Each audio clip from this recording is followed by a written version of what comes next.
आपको खुशामदीद कहते हैं प्रोग्राम में। मैं असदुल्ला खान हूँ। नाज़रीन, कोरोना ने पूरी दुनिया को अपनी लपेट में रखा है और बरतानिया भी उन ममालिक में से है जो इससे बुरी तरह से मुतासर हुआ है।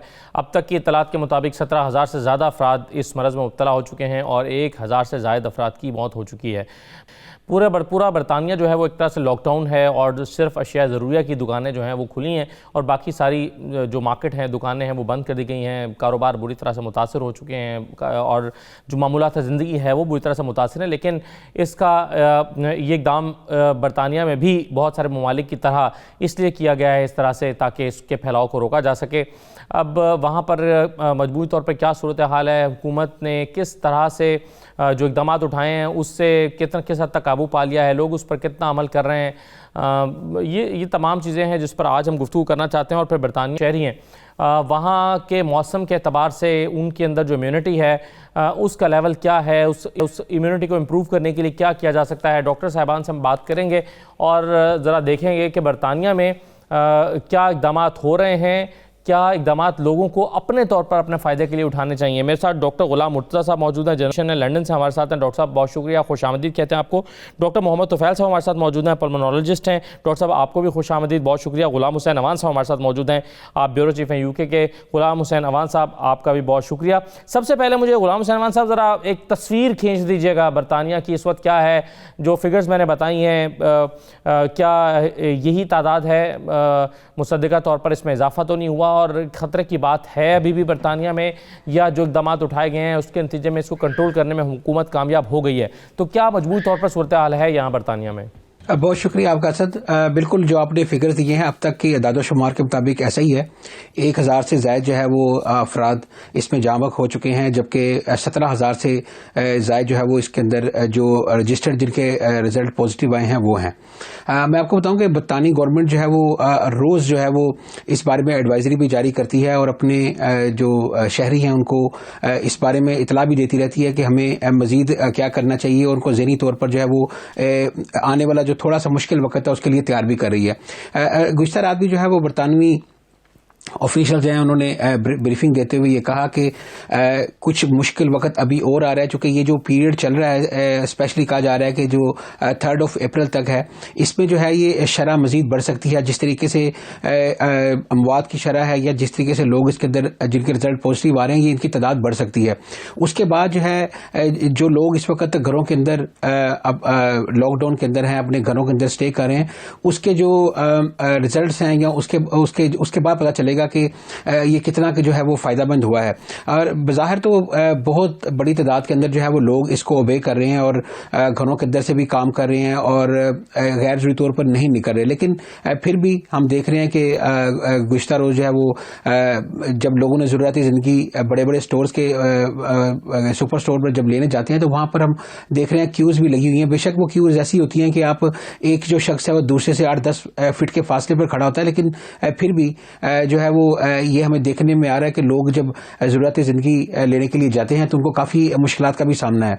इसके अलावा देखा जाए कि जो सोशल गैदरिंग असल है वो बिल्कुल मैं कहूँगा कि ना होने के बराबर है। गुज़श्ता रोज़ भी जब आज भी जो कि संडे है और सैटरडे नाइट और फ्राइडे नाइट जो है नॉर्मली बहुत ज़्यादा बिजी होती हैं जो सेंट्रल लंदन है वहाँ पर और भी जो जितने भी सोशल प्लेसेस हैं, लेकिन हम देखा हमने कि वहाँ पर बिल्कुल शट डाउन है और तमाम सिनेमाज बंद हैं, तमाम मतलब कोई तकरीब नहीं हो रही और मकसद सिर्फ यही है कि ताकि लोग ज़्यादा से ज़्यादा घरों के अंदर रहें और ये जो शरह बढ़ रही है इसको जो है वो रोका जाए। और गवर्नमेंट भी बार बार अपील कर रही, जैसा कि आपको भी पता है कि बरतानी वज़ीर आज़म और जो बोरिस जॉनसन है, इसके अलावा हेल्थ सेक्रेटरी हैं, फिर प्रिंस चार्ल्स हैं, ये भी करंटीना के अंदर हैं, ये भी इनके अंदर भी जो है वो पॉजिटिव आ चुका है। तो इसलिए हमें आम जो शहरी हैं उनको बिल्कुल एहतियात करनी चाहिए और जो ये खास तौर पे दिन जा रहे हैं ये कहते हैं ज्यादा एहतियात के हैं। बाकी इस पर जो खसूसी तौर पर जो डॉक्टर साहबान है हमारे ये ज्यादा रोशनी डाल सकते हैं कि हमें जो है मजीद की एहतियात की जो है वो जरूरत है। साहिबान से बात करते हैं, मुझे सिर्फ ये बता दें कि यहाँ लंदन में और मजमूई तौर पर पूरे यूके में टेम्परेचर क्या चल रहा है, मौसम कैसा है? मौसम देखें 2-3 दिन से जो है वो बड़ी मैं कहूँगा कड़ाकेदार धूप निकली हुई थी, लेकिन आज जो है वो थोड़ी सी सर्दी है, बड़ी ठंडी हवा चल रही है और जो टेम्परेचर जो है वो कम हुआ है। लेकिन गुज़िश्ता 2-3 दिन से धूप तो लगी हुई थी, लेकिन अभी आप आज चूंकि आपको पता है कि समर टाइम स्टार्ट हो गया है, तो अब जो है वो मौसम में भी तब्दीली आएगी। तो मेरा ख्याल है गर्मी का आगाज जो है वो हम कहेंगे कि आज से शुरू होने वाला है। देखिए आने वाले दिनों में जो है वो मौसम किस तरह गर्मी में टेम्परेचर कहाँ तक जाता है? यहाँ पर गर्मी में टेम्परेचर कहाँ तक जाता है? देखिए गर्मी में 30 तक भी चला जाता है, 31 तक भी चला जाता है और वैसे नॉर्मली 22, 25, 24 इस तरह रहता है। लेकिन चूंकि आपको पता है ग्लोबल वार्मिंग है और हर तरफ जो है वो चेंजेस आ रही हैं, तो इस हवाले से थोड़ा सा मैं कहूँगा थोड़ा सा लेट भी आ रहा है वेदर। अब देखें। ठीक है, राइट जी। मैं डॉक्टर गुलाम मुर्तज़ा साहब, सर एक तो मैंने टेम्परेचर का इसलिए क्वेश्चन किया क्योंकि बहुत सारे लोगों में अभी भी ये बात वो समझते हैं कि जब गर्मी होगी टेम्परेचर बढ़ेगा तो ये वायरस उसमें सर्वाइव करना उसके लिए मुश्किल हो जाएगा। अब पाकिस्तान में भी बहुत सारे लोगों को ये होप्स हैं, वो समझते हैं कि यहाँ पर जैसे ही गर्मी का आगाज़ होगा, अप्रैल शुरू होगा, गर्मी ज़्यादा पड़ेगी तो ये वायरस खुद ब खुद मर जाएगा। लेकिन कुछ लोगों की राय इसके मुख्तलिफ भी है। तो आपके ख्याल में इसका इम्पैक्ट कितना होगा? और जैसा कि बरतानिया ठंडे ममालिक में से है, गर्मी में भी यहाँ पर उतनी गर्मी नहीं पड़ती, तो आपके ख्याल में टेम्परेचर में तब्दीली के साथ कोई फ़र्क पड़ने वाला है यहाँ? शुक्रिया असद भाई। सबसे पहली बात तो यह है कि आपके एक सवाल में कई सवाल हैं, मैं उनको एक एक करके जवाब दूंगा। आप हमारे भाई गुलाम हुसैन अवान साहब से पूछ रहे थे कि यूके और यूरोप का मौसम कैसा है जी। तो मैं आपको मैं इसको आपकी नाइविटी समझूंगा या सादा दिली समझूंगा कि आप यूरोप का मौसम पूछते हैं जो पल भर में बदल जाता है जी। कहते हैं कि यूरोप के मौसम का एतबार नहीं करना चाहिए। वही हाल है जैसे गुलाम हुसैन अमान साहब कह रहे थे कि 3-4 दिन कड़ाके की धूप थी, लेकिन आज फिर वो धूप गायब हो गई है और बहुत तेज हवाएं चल रही हैं। पहली बात तो ये। दूसरी बात भाई, ये इसमें we should not make any mistake, कोई गलती की गुंजाइश नहीं है कि ये मौसम की तब्दीली से या ज्यादा गर्मी से ये वायरस मर जाएगा। ये मिसनोमर है। मैं इस मामले पे लोगों को बिल्कुल क्लियर कट ये बात बताना चाहता हूँ बहैसियत एक डॉक्टर कि इस किस्म की जो गलत मिथ हैं और ये जो टोटके हैं उसके ऊपर यकीन ना कीजिए। ये वायरस जो है वो गर्मी कोई there is no clear cut evidence कि गर्मी से मर जाएगा या 30 से ऊपर होगा तो कम हो जाएगा।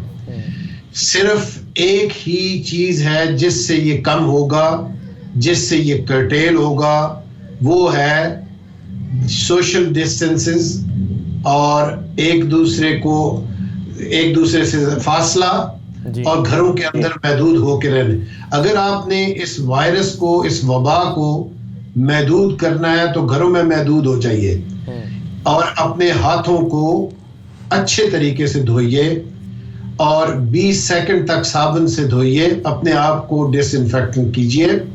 यही एक वाहिद तरीका है इस बीमारी को रोकने का। डॉक्टर साहब मगर मुझे एक चीज़ बताइए, फिर यहाँ पर भी लॉकडाउन है, बहुत सारे ममालिक में लॉकडाउन है, पाकिस्तान में भी है, यूके में भी है। अब 15 दिन का मिसाल के तौर पर यहाँ 15 दिन के लिए लॉकडाउन किया गया। 15 दिन के बाद ये वायरस मर तो नहीं जाएगा, वायरस तो मौजूद रहेगा। फिर क्या होगा? फिर जब दोबारा आप निकलेंगे तो दोबारा अटैक कर सकता है। अगर आप 1 महीने के लिए खुद को बंद कर लेंगे और 1 महीने में ये वायरस का वजूद खत्म नहीं हो जाता किसी भी तरीके से, और 1 महीने के बाद जब आप घर से निकलेंगे तो दोबारा ये अटैक कर सकता है, तो फिर इसका वेयर इज द एंड? मैं आपको एक बात बताता हूँ ना, एक होता है गाड़ी की रफ्तार। अगर आप 100 मील की रफ्तार से चल रहे हैं तो जब आपका एक्सीडेंट होगा तो आपकी हड्डी पसली नहीं बचेगी। अगर आप 20 मील की रफ्तार से चल रहे हैं तो हो सकता है हल्के मुल्के झटके लगें। बीमारी जो है वो वायरल लोड के ऊपर डिपेंड करती है कि किस हद तक है। अगर आपको फर्ज करें 100 मिलियन वायरस अटैक किया है तो उससे आपकी बीमारी इतनी ज्यादा इफेक्ट वो नहीं करेगी आपके ऊपर। अगर आपको 1000 मिलियन वायरस अटैक करता है तो आप आईसीयू में दाखिल होने के काबिल हो जाएंगे। तो मेरे भाई, ये जो हम कह रहे हैं कि घरों में मौजूद रहें, लॉकडाउन करें, इसका इंक्यूबेशन पीरियड जो है वो 2 हफ्ते है। तो कम अज कम एक बल्क को हम कंट्रोल कर लेंगे, फिर उसके बाद भी एहतियात लाजिम है।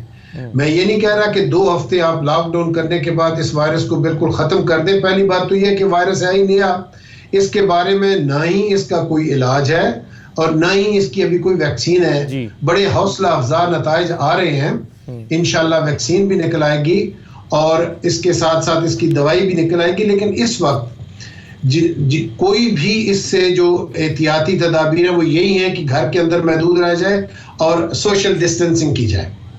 ठीक है, एक मुख्तसर ब्रेक लेते हैं, ब्रेक के बाद वापस आते हैं।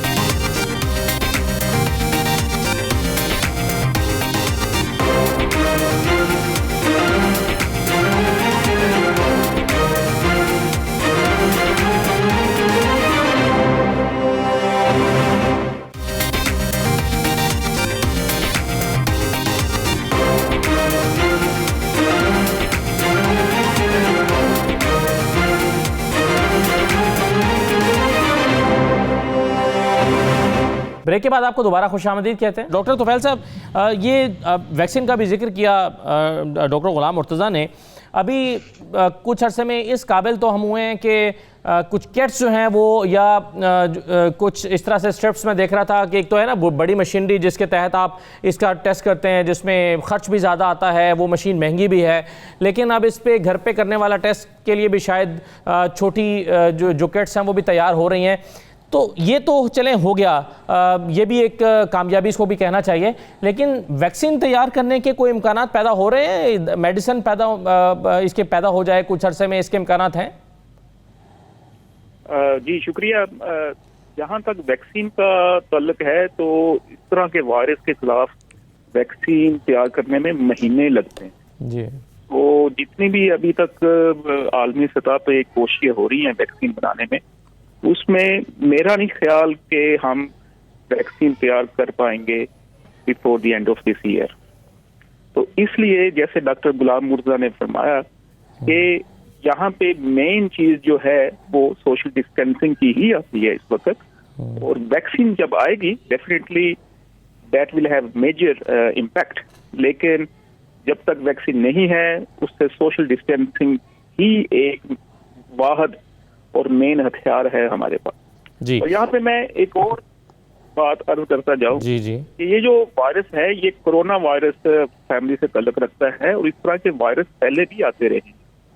लेकिन इस वायरस की जो खुसूसियत है वो ये है कि ये बहुत ज्यादा कंटेजियस है, ये फैलता बहुत तेजी से, और पेशेंट जो हैं जो इसके कैरियर्स हैं जिनके अंदर ये वायरस है उनको कोई सिम्टम्स नहीं भी हो सकती, लेकिन वो स्टिल इसको ट्रांसमिट कर रहे हैं एक बंदे से दूसरे बंदे तक। तो ये बड़ी मुश्किल चीज है और आम बंदे के लिए इस चीज का समझना बहुत मुश्किल है कि नहीं मुझे तो कोई सिम्टम्स ही नहीं है, तो फिर मैं ये कैसे ट्रांसमिट कर सकता हूँ एक बंदे से दूसरे बंदे तक। तो इसलिए बिल्कुल आपने बजा फरमाया कि वैक्सीन आएगी और इंशाल्लाह विद इन फ्यू मंथ आएगी, लेकिन जब तक वैक्सीन नहीं है इसका अनफॉर्चुनेटली कोई इलाज नहीं है। जो ट्रीटमेंट है वो सिर्फ सपोर्टिव है, और जो गवर्नमेंट की एडवाइस है अबाउट सोशल डिस्टेंसिंग उस पर हम जितना ज्यादा अमल करेंगे उतना ही बेहतर है। और यहाँ पे मैं अपने पर्सनल एक्सपीरियंस से अर्ज करता जाऊं कि मैं यहाँ पे पल्मोनोलॉजिस्ट हूँ। हमारे यूनिट में आम तौर पे आम दिनों में 30-40 मरीज होते हैं हमारे ना फेफड़ों के इलाज के लिए आए होते हैं जो कि इमरजेंसी के तौर पे। तो यहाँ पे इंग्लैंड में लोगों ने गवर्नमेंट की एडवाइस को इतना अच्छा फॉलो किया है, and I am very thankful to the public, कि यहाँ पे हमारे पास 30-40 मरीज होते थे, यहाँ पे उसके बजाय सिर्फ 10-15 हैं, और वो सिर्फ वही हैं जिनको वाकई ही उनको इलाज की जरूरत है। तो लोग जो माइल्ड सिम्टम्स के साथ हैं, थोड़ी सी कफ है या बुखार है, वो घर पे ही बैठे हुए हैं, उन्होंने अपने आप को सेल्फ आइसोलेट किया हुआ है, जिससे आई एम श्योर के स्प्रेड ऑफ डिजीज में हमें आने वाले वक्त में बहुत फायदा होगा। बिल्कुल ठीक है गुलाम हुसैन साहब। यहाँ पाकिस्तान में जब हम अपने पॉलिटिशियन से बात करते हैं ना, मुख्तलिफ सूबों में, सिंध में बात करें, पंजाब में बात करें, एक उनका सबसे बड़ा मसला है जो चैलेंज उनको दरपेश है, वो कहते हैं कि जी हमारी एडवाइस पे लोग अमल नहीं कर रहे। लोग हम कहते हैं घरों में रहें, लोग क्रिकेट खेल रहे हैं, हम कहते हैं आप गैदरिंग्स ना करें, लोग इकट्ठे होकर तकरीबात मना रहे हैं, घरों पे ही घरों की हद तक महदूद कर लिए हैं, घरों के अंदर जाके आप ज़ाहिर है हुकूमत नहीं पकड़ सकती लेकिन लोग कर रहे हैं। लोग बाहर निकल रहे हैं। तो यहाँ पर हुकूमतों के लिए ये बड़ा परेशानी का बायस बना हुआ है कि लोग उनकी बात नहीं मान रहे। तो यहाँ यूके में डॉक्टर साहब ने कहा कि लोगों ने एडवाइस पे अमल किया है, तो ये बिहेवियर का मसला है या हुकूमत ने उसको यानी बिहेवियर की वजह से लोगों ने इसको अपना लिया, या हुकूमत ने सख्ती ज़्यादा की है? क्या वजह है इसकी? नहीं, बिहेवियर की वजह असद इतनी ज़्यादा सख्ती नहीं की जी, सिर्फ यहाँ पर यहाँ पर जो है ना पुलिस जो है वो बिल्कुल अनाउंसमेंट भी कर रही है सड़कों के ऊपर आकर लाउड स्पीकर के ऊपर, लेकिन इसके अलावा बिहेवियर की बात है। ज़ाहिर है पढ़ी लिखी सोसाइटी है और लोग जो है वो इस बात को, एडवाइस को फॉलो भी करते हैं, इसको अंडरस्टैंड भी करते हैं इस बीमारी को। और NHS की एडवाइस है, फिर प्राइम मिनिस्टर जो है वो आकर TV के ऊपर आकर यही बात करते हैं कि लोगों को एहतियात किस तरह करनी है। और उसके अलावा 7.5 लाख के करीब वॉलंटियर्स गवर्नमेंट ने रजिस्टर कर लिए हैं, जो कि इसके बारे में अवेयरनेस भी पैदा करेंगे। और जहां पे हुकूमत को इन वॉलंटियर की जरूरत होगी वहां पर वो हुकूमत की जो है वो मदद भी करेंगे। जिस तरह के ज़ाहिर है NHS के जो डॉक्टर्स और नर्सेज जिस तरह फ्रंट लाइन पर काम करें, इसी तरह ये वॉलंटियर्स भी करेंगे। 7.5 लाख जो लोग हैं वो रजिस्टर्ड हो चुके हैं इस क्रूशल टाइम के अंदर। तो हमें पाकिस्तान के अंदर भी और यहाँ पर भी जिस तरह एक कौम बनकर जो है वो इस वबा से निपटा जा रहा है, पाकिस्तान अंदर भी ऐसे किया जाना चाहिए। हुकूमत पाकिस्तान बहुत अच्छे इक़दाम कर रही है। मेरी डॉक्टर गुलाम मुर्तज़ा से बात हो रही थी 2-3 दिन पहले, तो वो बता रहे थे कि पाकिस्तान गवर्नमेंट ने बहुत अच्छा रिस्पांस किया है, लेकिन अगर पब्लिक जो है ना हमारी वो थोड़ा सा साथ दे और इस चीज़ को महसूस करे कि हम अभी जो है वो हमारा इंक्यूबेशन पीरियड जो है वो भी ज़ाहिर स्टार्ट हो चुका है, लेकिन हमने ये मेजर जो है वो यूके गवर्नमेंट से पहले लिए हैं। तो इसलिए हम अगर इसको जो है वो अभी इस गवर्नमेंट की एडवाइस को मानेंगे तो हमारा नुकसान जो है वो कम से कम हो सकता है और फिर इसके फैलाव को जो है वो रोका जा सकता है। अपना असद भाई, मैं आपकी इजाज़त से एक सवाल करना चाहता हूँ अपना डॉक्टर तुफैल साहब से, अगर इजाज़त है तो। जी जी जी कीजिए। डॉक्टर साहब, मैं आपसे ये पूछना चाह रहा हूँ कि जब पेशेंट जिसको भी डायग्नोज होता है या जिसका पॉजिटिव आता है आपके पास, तो सबसे पहले आप मरीज के साथ हॉस्पिटल के अंदर क्या करते हैं? और ये जो सोशल मीडिया के ऊपर तरह तरह की बातें हमें देखने को मिलती हैं कि जी अगर कोई बंदा जो एक्सपायर हो जाता है तो उसकी बॉडी को 3-4 पॉलीथीन जो बैग से अंदर कर लपेटा जाता है, फिर उसको किसी को हाथ नहीं लगाने जाता है, उसका जनाजा, ये चीज़ें जो है थोड़ा सा एक्सप्लेन कर दें कि ये ट्रू हैं या किस हद तक हकीकत है। और जिस बंदे को एडमिट करते हैं उसके अगर इलाज नहीं है तो फिर अस्पताल के अंदर क्या किया जाता है उसके साथ? जी, अच्छा क्वेश्चन किया आपने डॉक्टर तुफैल साहब। जो सबसे अच्छी बात है इस वायरस की ये है कि जब वो चाइनीज डेटा आया है उसमें अगर किसी का टेस्ट पॉजिटिव भी आता है और उसकी सिम्टम्स ज्यादा सवीयर नहीं है तो उसको हम एडवाइज यही करेंगे कि आप घर पे अपने आप को सेल्फ आइसोलेट कर लें, पानी ज्यादा मिकदार में पिएं, पैरासीटामोल लें।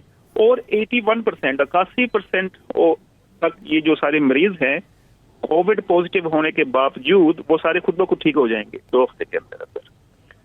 अब बाकी के जो तकरीबन 14% मरीजों को ज्यादा सांस में दुश्वारी होगी, उनको हो सकता है अस्पताल आना पड़े, उनको हम ऑक्सीजन देते हैं, उनको ऑब्जर्व करते हैं और उनको अगर किसी मेडिसिन की जरूरत है वो हम देते हैं तो उससे वो ठीक हो जाते हैं। सिर्फ 5% मरीज टोटल मरीजों में से सिर्फ 5% मरीज ऐसे होंगे जो कि इंटेंसिव केयर यूनिट में जाएंगे जिनको वेंटिलेटर की जरूरत पड़ेगी। और उस 5% में से भी तकरीबन 3% ठीक हो जाएंगे और 2% ठीक नहीं हो पाएंगे, उनकी डेथ हो जाएगी। तो अगर हम इन स्टैटिस्टिक्स को सामने रखें तो अगर किसी को कोविड पॉजिटिव आ भी जाता है तो उससे तकरीबन कोई 81% चांस है कि उस बंदे को किसी खास दवाई के बगैर सारी अलामात खुद ब खुद 2 हफ्ते के अंदर ठीक हो जाएंगी। ये आपने पहले भी सवाल पूछा है कि ये 14 दिन क्यों है, क्योंकि स्टडीज ने अभी तक जो शो किया है कि अगर किसी को कोविड पॉजिटिव हो जाता है तो वो वायरस को शेड करेगा, वो बंदा वायरस फैलाएगा 14 दिन तक तकरीबन, और 14 दिन बाद उसकी जो वायरस फैलाने की जो एबिलिटी है वो तकरीबन 95% कम हो जाएगी। इसलिए ये 14 दिन का रखा गया है। जहां तक आपका सवाल है जो मरीज मर जाते हैं और वो कोविड पॉजिटिव हैं, तो बिल्कुल जी हमें सारी एहतियात यहाँ पे लेनी पड़ती हैं और हम जब भी किसी कोविड पॉजिटिव मरीज के पास जाते हैं तो हमें वो पीपीई जो पर्सनल प्रोटेक्टिव जो इक्विपमेंट है वो सारा हम पहनते हैं। इसी तरह डेड बॉडी को भी जब हैंडल करना है तो ये सारे ग्लव्स, मास्क और एप्रन प्रॉपर उसकी एहतियात करनी पड़ेगी। और there will be difficult decisions as well कि बॉडी को एडवाइस किया जाता है कि ज़्यादा लोग टच ना करें, बोसा ना दें, etcetera. These are very very difficult things. लेकिन अगर कोई कोविड पॉजिटिव है और उनकी अगर वो बंदा फौत हो जाता है तो हम ये सारी जो एहतियात हैं उनको हम इम्प्लीमेंट करने का मशवरा। ठीक है, यहाँ पर एक मुख्तसर सा ब्रेक ले लेते हैं, ब्रेक के बाद फिर वापस आते हैं।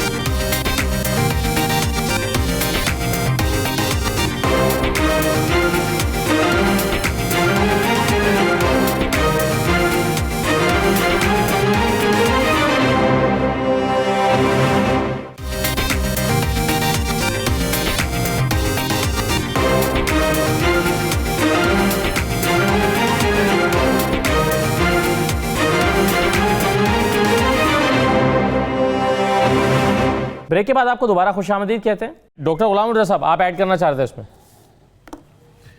मैं गुजारिश ये करूंगा कि तुफैल भाई ने जैसे कहा है, ये अनफॉर्चुनेटली बड़े मुश्किल डिसीजंस लेना पड़ते हैं और मैं किसी लगी लिपटी को रखे बगैर ये गुजारिश करना चाहूँगा कि जी हाँ, अगर कोविड पॉजिटिव पेशेंट फौत हो जाता है तो शायद हो सकता है उसके अपने प्यारे उसका जनाजा भी ना पढ़ सकें, क्योंकि वो खुद क्वारंटाइन में होंगे और बॉडी को डिस्पोज ऑफ करने के लिए यहाँ पे यूके में हमारी एमपी नाज शाह हैं, उन्होंने लेजिस्लेशन पास कराई है कि मुसलमानों को क्रिमिनेट नहीं किया जाएगा और इनका जनाजा ही होगा और उसको दफनाया जाएगा, लेकिन उसका जनाजा भी बहुत महदूद लोग पढ़ेंगे और 3-4 तरीके से उनको रैप करके कफन के बाद और फिर उनको गुस्ल तक नहीं बल्कि तयम्मुम करके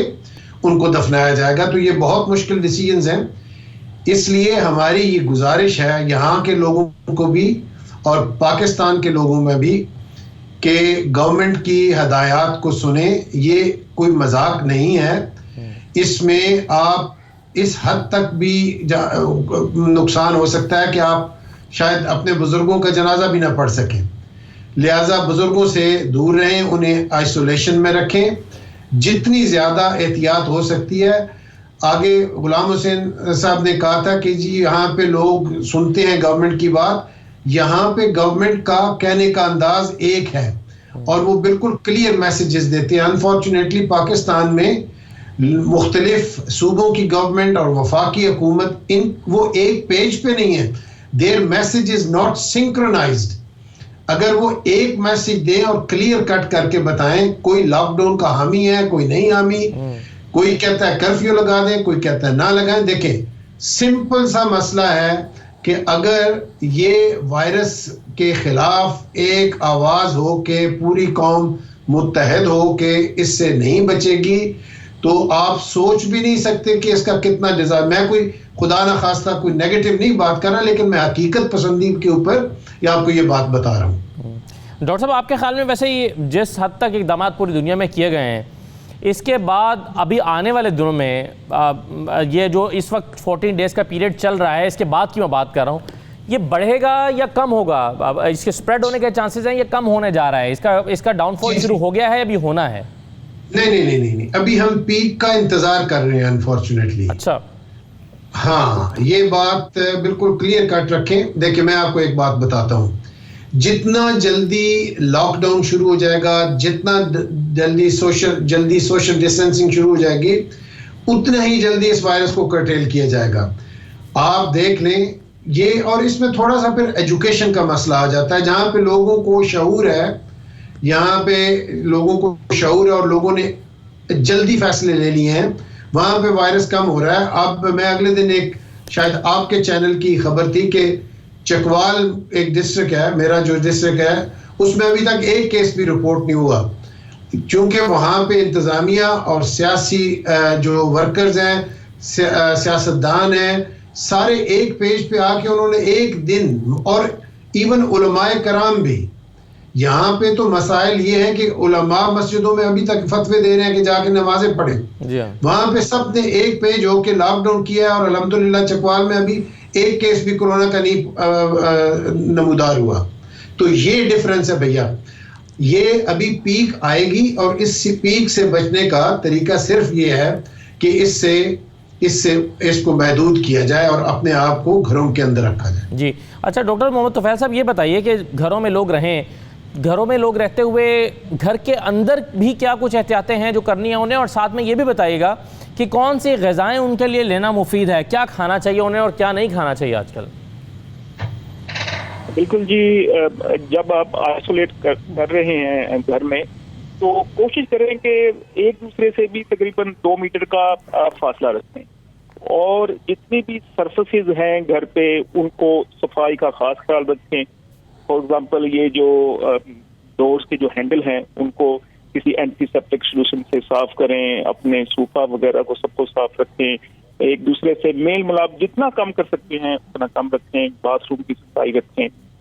और जब भी आप घर पे हैं तो अपने हेल्थ स्टाइल को मेंटेन रखें, घर के अंदर वॉक कर लें। यहाँ पे इंग्लैंड की गवर्नमेंट ने आपको अलाउ किया हुआ है कि अगर आप सेल्फ आइसोलेट कर रहे हैं आप बाहर वॉक के लिए जा सकते हैं। ये बहुत जरूरी है। अगर आप कुछ भी नहीं करेंगे, हेल्थी लाइफस्टाइल नहीं रखेंगे, वॉक नहीं करेंगे, इससे आपकी जो कुव्वत मदाफत है वो कम हो जाएगी। जहाँ तक खाने पीने का ताल्लुक है उसमें किसी चीज की कोई खास ममानियत नहीं है। As long as you are eating healthy, आप हेल्दी खाएं, चीजों को खाएं जो विटामिन सी से भरपूर जो ग़िज़ाएं हैं वो लें, फल का ज्यादा इस्तेमाल करें, चिकन और फिश वगैरह का इस्तेमाल करें। एज लॉन्ग एज आप हेल्दी खा रहे हैं इट शुड बी ओके, और अपनी कुव्वत मदाफत का खास ख्याल रखें। डॉक्टर साहब, जिन लोगों ने घर में जानवर रखे हुए हैं, बकरी रखी हुई है, मुर्गियाँ रखी हुई हैं मिसाल के तौर पे, अपने घर की ज़रूरत के लिए, बड़े पैमाने पर नहीं लेकिन घर की ज़रूरत के लिए, एक बकरी रखी हुई है, 2 बकरियां रखी हुई हैं या कुछ मुर्गियां पाली हुई हैं, ये हम यहाँ खासतौर पर पाकिस्तान में तो हर दूसरे तीसरे घर में वज़ीर-ए-आज़म ने तकसीम की है। हाँ वो तो की है, लेकिन यहाँ शहर में भी लोगों ने रखी हुई हैं। तो मुझे ये बताइए कि क्या उन्हें कुछ खास तरह की एहतियातों की ज़रूरत है जानवरों की वजह से, क्योंकि अभी तक शायद ये तो इस्टेब्लिश नहीं हुआ कि जानवरों में आया है या जानवरों की वजह से आया है, तो लेकिन इसमें एक पहलू ज़रूर है कि जानवरों का चारा, खुराक वगैरह वो बाहर से लेकर आते हैं, शायद वो इतने अच्छे एनवायरनमेंट में तैयार नहीं हो रही होती, तो इसमें कुछ एहतियातों की ज़रूरत है डॉक्टर साहब। इसमें एहतियात यही है कि जब भी आप जानवरों को टच कर रहे हैं या उनको चारा खिला रहे हैं उसके बाद अपने हाथ जरूर धोएं, ये बहुत जरूरी है।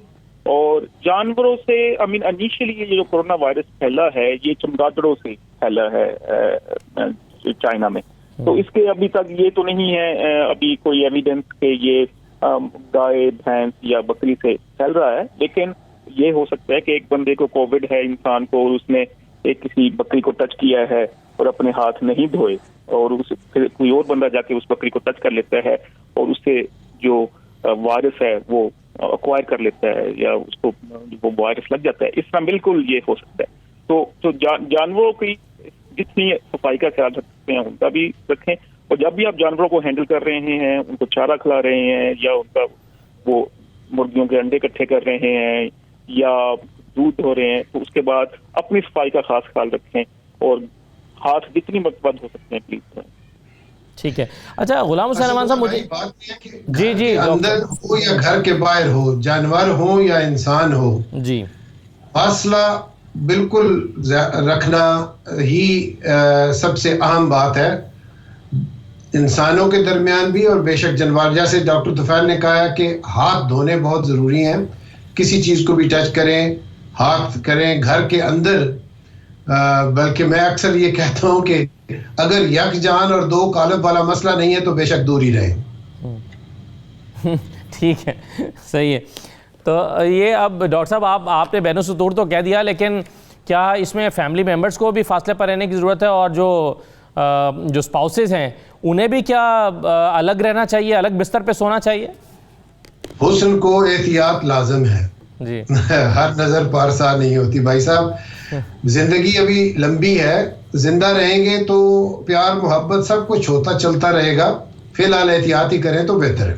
ठीक है, एक मुख्तसर ब्रेक लेते हैं, ब्रेक के बाद वापस आते हैं।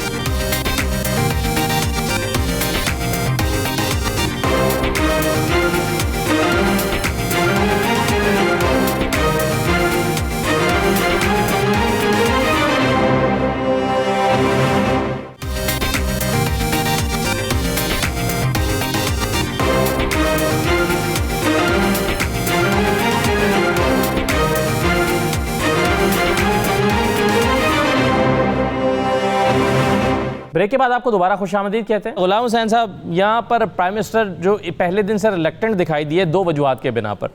एक तो उन्हें लगता था कि जो पॉवर्टी लाइन से नीचे ज़िंदगी गुजार रहे हैं उनके लिए, जो डेली वेजर्स हैं उनके लिए बड़ा मसला हो जाएगा कि वो कैसे अपनी इनकम को जनरेट करेंगे। वो अलग बात कि जब लॉकडाउन हुआ है तो कर्फ्यू ना भी लगे, वो डेली वेजर्स की तो इनकम जो है वो मुतासिर वो तो हो ही गए। अच्छा, अब दूसरा मसला ये था कि कहीं खुराक की किल्लत ना पैदा हो जाए, खुराक की तरसील का मसला पैदा ना हो जाए। तो ये डाउट्स यहाँ पर थे, अगरचे खुदा न खास्ता ऐसी चीज़ हुई नहीं, हुकूमत इसको इंश्योर करने की कोशिश कर रही है।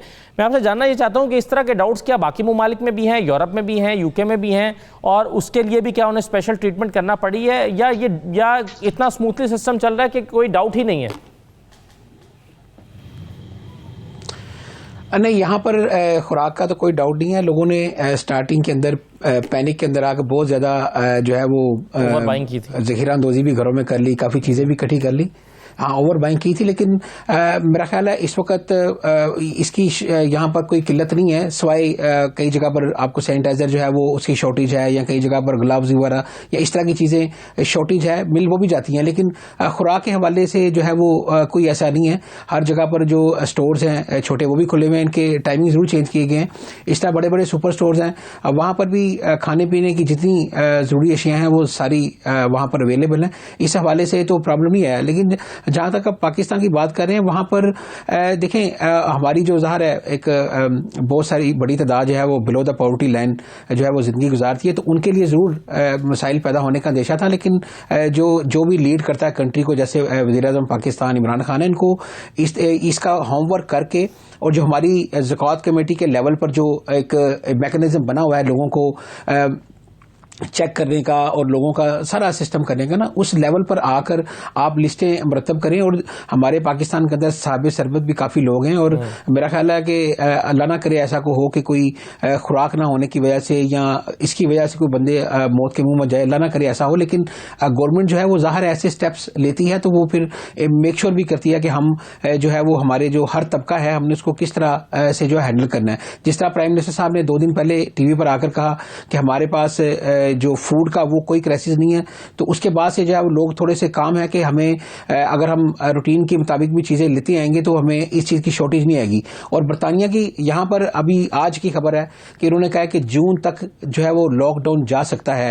लेकिन ज़ाहिर है लोग इसके लिए लोगों को ज़हनी तौर पर तैयार किया जा रहा है कि अगर ऐसी सूरत हाल होती है कि जून तक भी लोगों को घरों से काम करना पड़ता है, या कोई ऐसी रिस्ट्रिक्शन लगाई जाती है कि सोशल गैदरिंग के लिए लेट से अंडरग्राउंड ट्यूब को नहीं चलाया जाता, या और इस तरह की चीजें, तो लोगों को ज़हनी तौर पर यहाँ पर तैयार किया जा रहा है ताकि इस बीमारी से हम एक कौम होकर जो है वो निपट सके। यही जरूरत पाकिस्तान में, जैसा डॉक्टर गुलाम मुर्तज़ा साहब ने बड़ी अच्छी बात की कि हमें सबको सबसे पहले एक पेज पर लाना चाहिए। प्राइम मिनिस्टर ऑफ पाकिस्तान को अन्ना का जो बुत है उसको तोड़ना चाहिए, और शहबाज शरीफ और बिलावल भुट्टो जरदारी को भी ऑन बोर्ड लेना चाहिए, इनसे बात करनी चाहिए और एक कलेक्टिव डिसीजन करना चाहिए, ताकि कोई किसी को भी जो पॉलिटिकल पॉइंट स्कोरिंग है उसका ना मौका मिले और हम एक कौम होकर जो है इस मुसीबत से निपटे।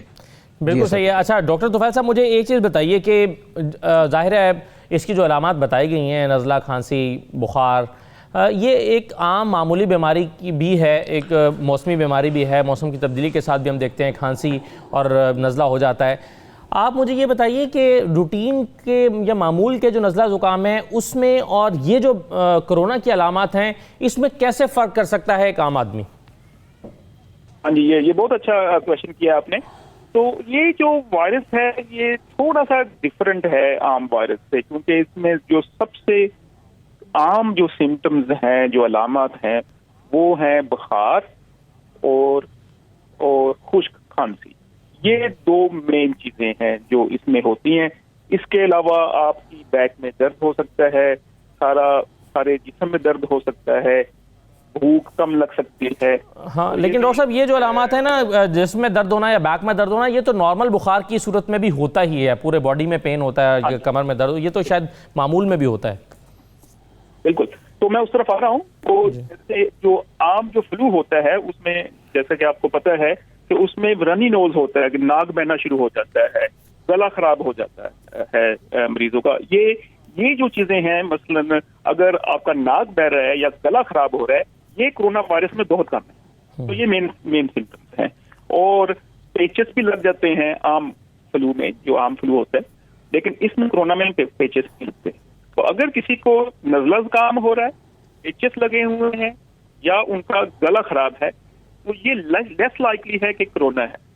ठीक, राइट, बिल्कुल सही लाइकली है कि ये आम वायरस है। लेकिन इसमें एक कैविएट है कि चूंकि अब कोविड वायरस इतनी तेजी से फैल रहा है, तो ये जो डिफरेंशिएशन करना आम वायरस में दूसरे में बड़ा मुश्किल काम हो सकता है। ठीक है, तो इसलिए एहतियात। वो कौन सी स्टेज है डॉक्टर साहब? आपने कहा कि जैसे खुदा ना खास्ता कोई पॉजिटिव भी है और वो घर के अंदर रह रहा है, तो ज़्यादातर चांसेस 80% से ज़्यादा तो ये हैं कि वो खुद ब खुद ठीक हो जाएगा मामूली एहतियातों के साथ, गर्म पानी पिए और आपने बताया। लेकिन वो कौन सी स्टेज आएगी कि जिसपे उसको लगेगा कि अब मुझे हॉस्पिटल जाना चाहिए? वो कौन सी स्टेज आती है जिसमें सांस उखड़ने लगे, और वो किस लेवल पे हो? बिल्कुल जी, ये आपने बजा फरमाया कि सांस उखड़ना जो है ये शुरू की अलामत नहीं है इस डिजीज में। अगर किसी का सांस उखड़ रहा है तो इसका मतलब है कि जो डिजीज है वो एडवांस्ड हो गई है। जब मरीजों का सांस उखड़ना शुरू होता है, उस लेवल पे हम उनको एडवाइज करते हैं कि आप हॉस्पिटल को कांटेक्ट करें या जाएं और अपना चेक करवाएं, अपना ऑक्सीजन लेवल चेक करवाएं और एक्सरे करवाएं। तो मेन चीज जो देखनी है वो सांस उखड़ना है, क्योंकि सांस उखड़ना आमतौर पे शुरू की अलामत नहीं है इस डिजीज में। जो शुरू की अलामत है वो बुखार और खांसी है। और सांस उखड़ना आमतौर पे बीमारी शुरू होने के 7 से 10 दिन के दरमियान शुरू होता है। ठीक है, शुरू राइट। डॉक्टर साहब जी ऐड कर दीजिएगा। डॉक्टर गुलाम चाहूंगा जी कि सांस उखड़ना और सांस लेने में दुश्वारी होना ये दो अलग चीजें हैं। मेरी गुजारिश ये होगी कि सांस उखड़ने से पहली जो स्टेज है, जब सांस लेने में दुश्वारी हो रही हो, सीना टाइट हो रहा हो, तो उस वक्त आप मेडिकल एडवाइस लें। सांस उखड़ना शुरू हो गई तो फिर probably we are heading towards a point of no return.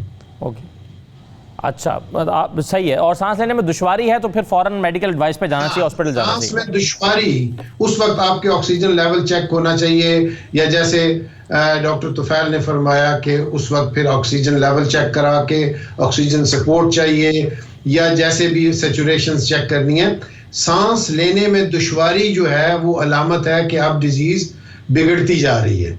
Right, बहुत शुक्रिया डॉक्टर गुलाम मुर्तज़ा साहब। आपको एक आसान एक कुलिया बताऊं इसका चेक करने का, घर पे बैठे। जी इसका पूरा एविडेंस है, इसको हम क्रॉस मेथड कहते हैं जी। उसमें क्या कहते हैं जी कि आप लंबा सांस लें और गिनती करें 30 तक अपनी जुबान में, अगर पंजाबी है या उर्दू है।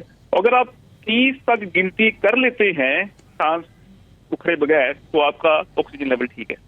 अगर आप कहते हैं तो मैं आपको करके भी दिखा दूं। जी, करके दिखा दीजिए डॉक्टर साहब।